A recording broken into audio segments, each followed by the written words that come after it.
இயேசு கிறிஸ்துவின் இனிதான நாமத்தில் இன்றைய ஆவிக்குரிய சிந்தனைக்கு உங்களை அன்புடன் வரவேற்கின்றோம். இப்போதும் ஒரு பாடலுக்கு பின்பு உங்கள் சிந்தையை தெளிவிக்கும் ஆவிக்குரிய செய்தியை கேட்கலாம். உன்னதமானவரின் உயர் மறைவில் இருக்கிறவன், சர்வ வல்லவரின் நிழலில் தங்குவான். இது பரமசிலாக்கியமே. சர்வ வல்லவரின் நிழலில் தங்குவான். இது பரமசிலாக்கியமே. அவர் சேட்டையின் கீழ் அடைக்கலம் புகவே தம் சிறகுகளால் மூடுவார்.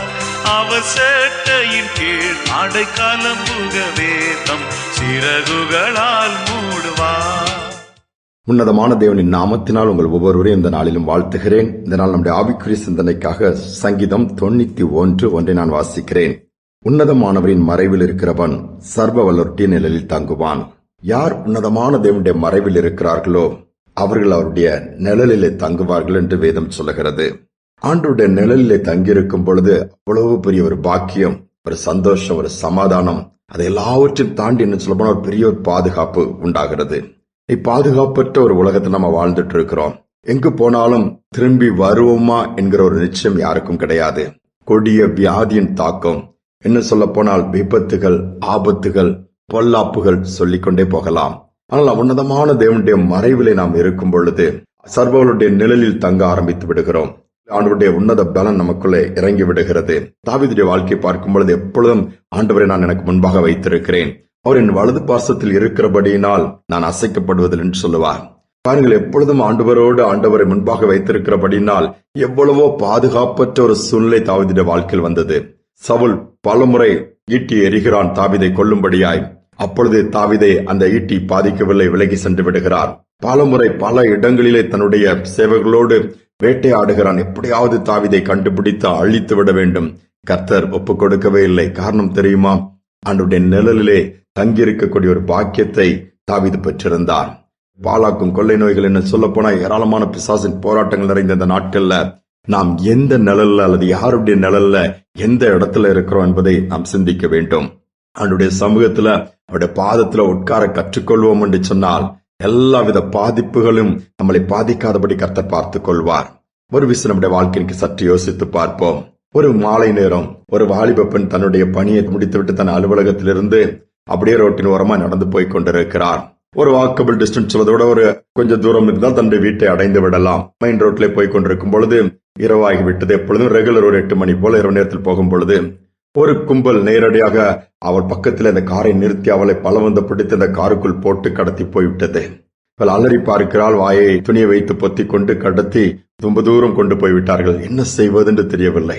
இவள் ஆண்டவருக்கு பயந்த மகள், இருதயம் வேகமாய் துடிக்கிறது. ஆண்டவரை எப்படியாவது இந்த கொடிய மனுஷங்கிட்ட இருந்து காப்பாத்துங்க, 2-3 பேர் இருக்கிறாங்களா, நான் என்ன செய்வதுன்னு சொல்லி தத்தளிக்கிறா. இவளை போய் ஒரு அறையில அடைத்து போட்டு விட்டு இவளை பாலியல் பலாத்காரம் பண்ணி நாசமாக்கி விட வேண்டும் என்பதுதான் அவருடைய திட்டம். இவள் அழுது கெஞ்சி பார்க்கிறாள், விடவில்லை. கடைசியாக என்ன ஆனது? இவளை அங்கு போட்டுவிட்டு அவர்கள் எல்லாரும் தாங்கள் வாங்கி வந்த லிக்கர் போதைப் பொருட்களை பயன்படுத்தி குடித்து வெறித்து இவளை கெடுக்க அருகில் வருகிறார்கள்.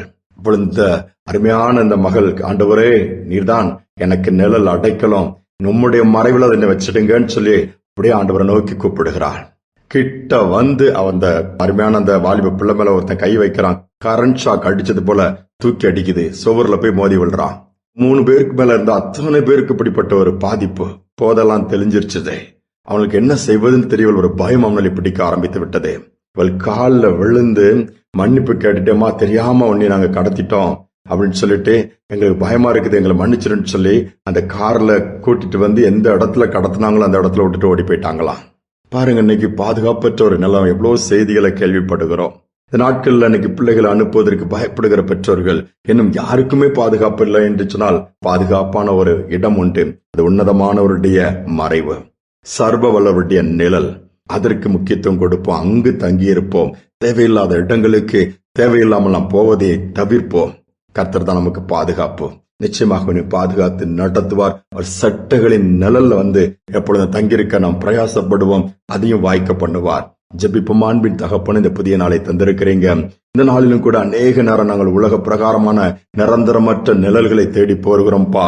மனிதர்களை அடைக்கலமாய் நாடி போகிறோம். கடைசியிலே பாதிக்கப்பட்டு அழுது கொண்டு எங்கள் வாழ்க்கையில் அப்படி ஆகிவிட்டது என்று புலம்புகிறோம். இன்னைக்கு பாதுகாப்பற்ற நாட்களில் இருக்கிற எங்களுக்கு நீர்தான் பாதுகாப்பா, நீர்தான் அடைக்கலம், நீர்தான் கோட்டை. உம்முடைய நிழல், உம்முடைய செட்டைகளினால் மூடிக்கொள்ளும்படி நாங்கள் ஜெபிக்கிறோம் அப்பா.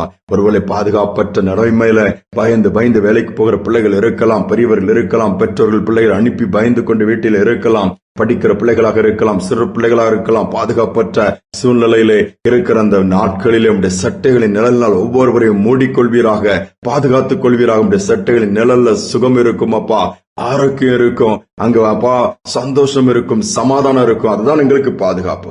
ஒவ்வொரு குடும்பங்களுக்கும் இந்த நாளிலே நிறைவான பாதுகாப்பு உண்டாவதாக நடத்துவீராக. நிறைவான பலனும் உண்டாகட்டும். தாழ்த்தி ஒப்புக் கொடுக்கிறேன். துதிகனமை ஏற்றுக்கொள்ளும் இயேசுவின் நாமத்தில் பிதாவே, ஆமேன், ஆமேன். உன்னதமானவருடைய நிழல்ல நம்ம தங்குவோம். அவருடைய செட்டுகளுக்குள்ளே நாம் இருக்கும் பொழுது நிச்சயமாகவே நம்முடைய காரியங்கள் எல்லாவற்றிலும் கர்த்தர் பாதுகாப்பு கொடுத்து ஜெயமாய் நடத்தி கொடுப்பார். இந்த சிந்தனையோடு இந்த நாளை தொடருவோம். மீண்டுமாய் நாளை தினம் சந்திப்போம். தமது சிறகால் அரவணைக்கின்றார், ரெக்கையின் கீழே அமரச் செய்கின்றார். தமது சிறகால் அரவணைக்கின்றார், ரெக்கையின் கீழே அமரச் செய்கின்றார். சத்திய வசனம் எனது கேடகம், நிச்சயம் நிச்சயம் விடுதலை உண்டு. சத்திய வசனம் எனது கேடகம், நிச்சயம் நிச்சயம் விடுதலை உண்டு. நிச்சயம் நிச்சயம் விடுதலை உண்டு. உன்னதமானவர் மறைவினிலே, சர்வ வல்லவர் நிழல்தனிலே தங்கி உறவாடி மகிழ்கின்றே. எங்கும் வெற்றி நான் காண்கின்றே.